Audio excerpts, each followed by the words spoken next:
let's address the elephant in the room. Amazon dwarfs every other RMN, controlling more than 70% of all retail media spend.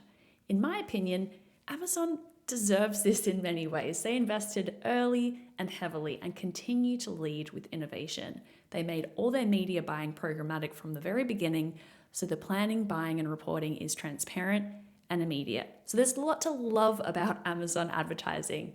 But there is also a whole world of retailers out there that brands can and should be tapping into. Today, I'm again joined by Cody Tosberg, EVP of Connected Commerce and Retail Media Services at Acosta Group.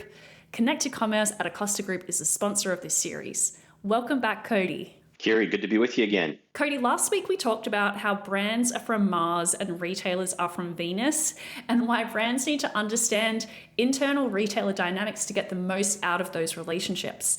Today, let's dig into the world of retail media outside of Amazon. So tell me, why should brands look beyond their top 3, 4, 5 channels? Yeah, I think it's important. I mean, to your point, Amazon and Walmart dominate. They were early movers in retail media, but shoppers don't live in a single ecosystem. Our data shows that the average household shops 6 to 8 different retailers each month, if you can believe that. And if you're only investing in the top 2 or 3, you're actually missing where your shoppers are actually spending. Plus, some of these other retailers offer better wholesale margins, so these growing channels can be more profitable overall. And retail media is actually a lever that brands can use to accelerate that growth. That's a really interesting point. Just to dwell on that for a second, I've heard this before as well, is that for a brand, they might actually have better terms with other retailers, and they might be actively trying to grow that business beyond just, shoveling more dollars into the open mouth of Amazon. Yeah. So we know that brands typically work with only 5 or 6 retail media networks. Various studies have replicated that. Once we've got Amazon and maybe Walmart really locked in on the media side, how do you evaluate which of the next tier retailers deserve investment? What kind of signals are you looking for as a partner to your clients? Yeah. Well, I think you have to first of all look at the overall relationship and how that retailer fits into your overall growth plan. If you look 1, 2, 3, 4, even 5 years out. We invest in certain retailers for very specific reasons. Retailers, outside of Amazon, you're working with a very captive audience that shops at that retailer or chooses that retailer for a very specific reason. And that creates nuances that are also differentiated. You can find retailers that you can invest in that might be the best place to launch a new product. You might find that you're going to have a lower cost of acquisition. You might find that your retail media investment is actually more incremental at another retailer outside of maybe the big 3 or 4 that are there. Let's talk about operational complexity. And something I hear a lot from brands is that they don't have much of an appetite to extend because they perceive the effort to be, expanding to retailer number 11, almost as much effort as working with one of their larger retailer partners. Why is it so difficult to extend beyond retailer 5, 6, 7? Well, it's you're working with a whole other set of information that comes in, and when you start to stack these things together, it requires more horsepower, more people, or more tools and technology.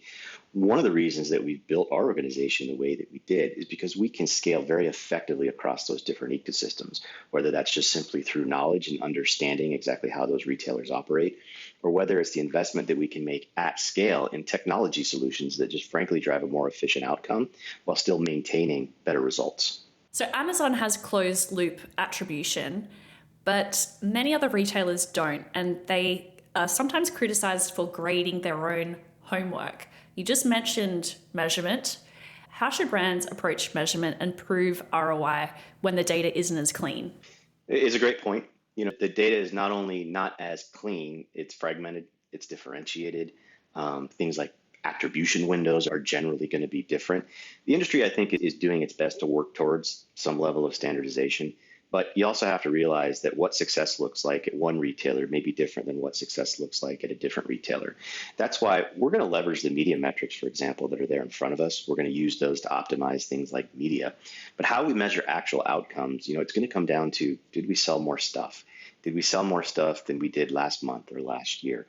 And that comes down to, was the investment actually incremental? And sometimes when you're working with, let's say, a less sophisticated retail media network where you may not even have access to some of the KPIs that we've grown to love at a Walmart or an Amazon, this is where you need to work, either internally or work with a partner that just frankly understands good old-fashioned marketing, good old-fashioned measurement, and the fact that, the ultimate objective is to move more shipments, to move more POs, and to put more product on the floor. What about these brands that might be smaller or they have limited resources?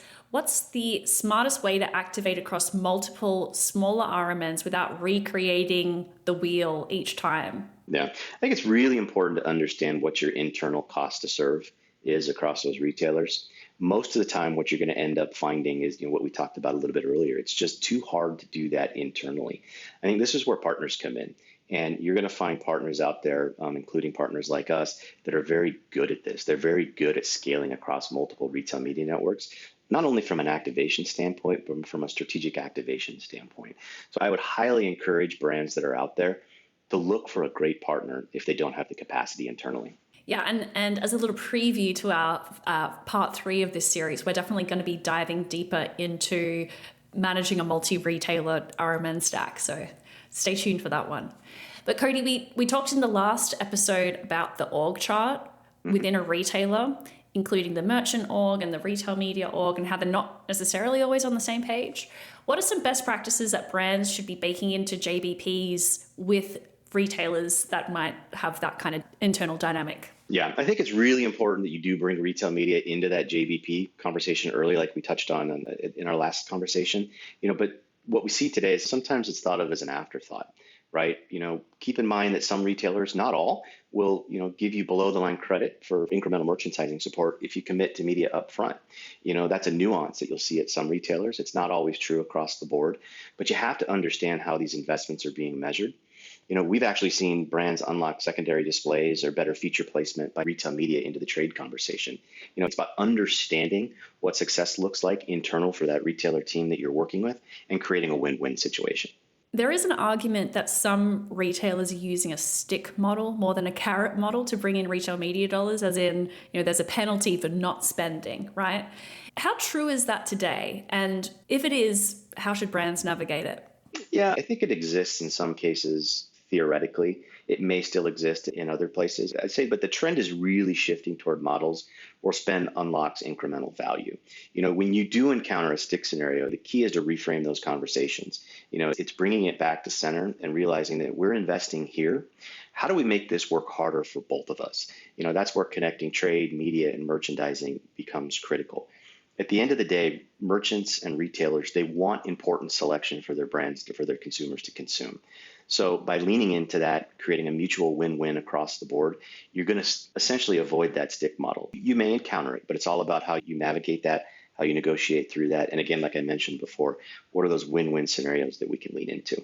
We'll wrap it up there today, but in our next conversation, which is the last one in this series, we're going to talk about how to actually optimize, manage, and measure a multi-retailer RMN stack. So I'll see you then, Cody. We're looking forward to it, Kiri. We'll see you soon.